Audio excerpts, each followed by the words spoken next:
একটা ছোট প্রশ্ন,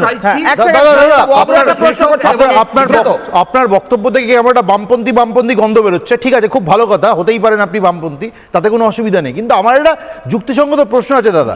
আপনি নিশ্চয়ই জানেন কেরালার যে মুখ্যমন্ত্রী আছে পিনারাই বিজয়ন, তার মেয়ে, ওই ভদ্রমহিলাও কিন্তু এসএফআই এবং ইডি তদন্ত ফেস করছেন, উনিও এখনো অ্যারেস্ট হননি। কি কারণে অ্যারেস্ট হননি বুঝতে পারছি না।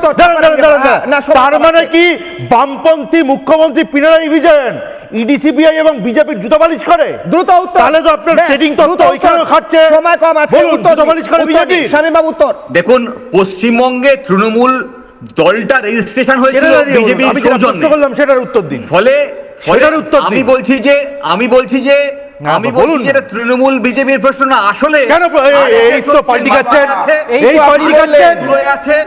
পাল্টি খাচ্ছেন, বলুন না তাহলে শিকার যান পিনারাই বিজয়ন নিজের মেয়েকে বাঁচানোর জন্য বিজেপির জুতো পালিশ। আমি দ্রুত একবার আপডেট নেব, সবাই সঙ্গে বলুন তাহলে। আমার